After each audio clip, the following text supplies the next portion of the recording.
Kanye West, a name synonymous with innovation, chaos, and controversy.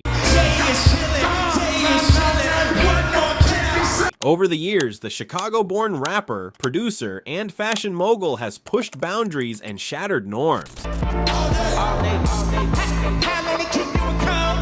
You know, didn't think that it was possible. Like when I started off in Chicago as an artist, I'm a visual artist. Often at the expense of public perception. And once again, Kanye is back in the spotlight. His newest release, the WW3 album, has sent shockwaves through the music industry, igniting passionate debates, online outrage, and a media firestorm.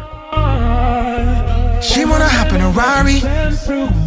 What exactly is fueling this latest controversy? This is the story behind the storm. The controversies surrounding Kanye West's WW3, the album drop. Kanye West is no stranger to dramatic role arenas. He's made album releases into performance art, but the release of WW3 felt different. It was unannounced, abrupt, a digital bombshell, no pre-release singles, no promotional campaign, just a cryptic tweet, "War is art." And then the album appeared, 12 tracks, each named after global conflict zone. There, and that's the reason why this Tuskegee experiment of such that's happened to the black community, where they took the fathers out of the home and the leaders out of the community and have torn apart the community. Now they've seen that's worked, and they're doing that to America. They're attempting, they're trying. Or political flashpoints, songs titled Tehran Nights, Taipei Tension, Kiev Calling, and of course the title track, WW3. I said, are you ready to die?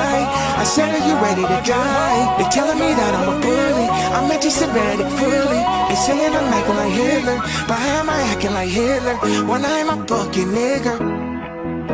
The concept, a musical exploration of global chaos. The execution, polarizing. Almost instantly, hashtag WW3 album trended worldwide. Fans praised the production, calling it some of Kanye's most ambitious work since Yeezus. But others, critics, politicians, and advocacy groups, weren't so impressed. Political firestorm. One of the most heated criticisms centered on the album's political overtones. Kanye samples real-world conflict audio, war zone recordings, emergency broadcasts, and even controversial speeches. In the track Iron Dome, he samples a 2023 UN Security Council debate. In Pyongyang Dreams, a looped speech from Kim Jong-un plays under an eerie minimalist beat. Many called it irresponsible. Some accused Kanye of glamorizing war. Others argued he was trivializing human suffering for shock value. The Ukrainian ambassador to the US publicly condemned the track Kiev Calling, stating it was a disgraceful commodification of our national tragedy. But Kanye fired back. In an impromptu Instagram live, he said, "I ain't glamorizing war. I'm showing you the madness. This album is a mirror. You don't like the reflection? Change the world, not the art." Still, not everyone was convinced. Lyrical controversies, as always. Kanye's lyrics sparked intense scrutiny. Lines from Redline Doctrine ignited fierce backlash. NATO ain't saviors, they bankers in suits. Peace is a product, we paying in troops. Some saw this as a scathing critique of Western foreign policy. Others labeled it as anti-American rhetoric. The track Drone God raised even more eyebrows, with Kanye rapping, "Click click, heaven from above, one wrong ping and you get no love." Was it social commentary or insensitivity? Media outlets split down the middle. Conservative commentators accused Kanye of spitting propaganda, while progressive platforms praised the album as an avant-garde protest piece. And then there was Zion Protocol, a track many saw as veering too close to anti-Semitic tropes.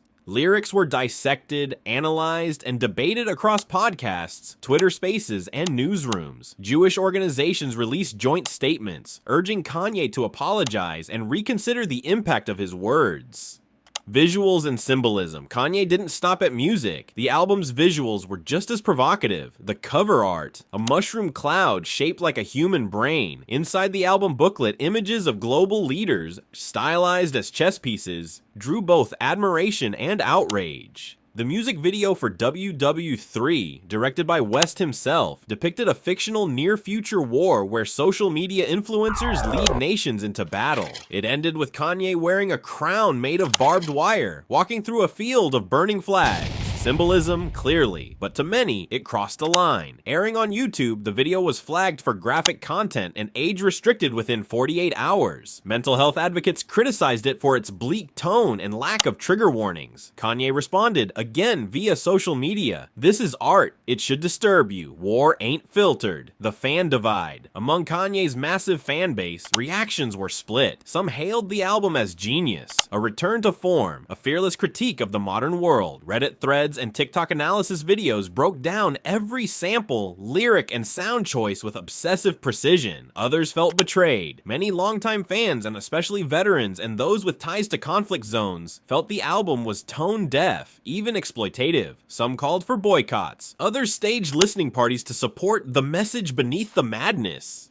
Industry response and legacy. In the music industry, the response was equally complex. Artists like Kendrick Lamar and Billie Eilish praised the album's boldness, while others like John Legend and Questlove publicly criticized it. Streaming platforms hesitated at first, with Spotify briefly removing Zion Protocol due to policy concerns, only to reinstate it days later. Academics weighed in too. Think pieces flooded cultural journals. WW3 was dissected in political science classrooms. Music theory seminars, and online symposiums. Is it a masterpiece of modern protest music, or a dangerous descent into sensationalism? With WW3, Kanye West has once again forced the world to reckon with discomfort. He blurs the lines between art and provocation, forcing listeners to confront the very real horrors of a fractured world. In doing so, he reopens the eternal debate. Does art reflect society, or shape it? Whether you view WW3 as a work of genius, or a step too far, one thing is certain: Kanye West has everyone talking, again, and in the world of Ye, silence is the only failure. Now, I want to know your thoughts about this drama in the comments section below. Thank you for watching,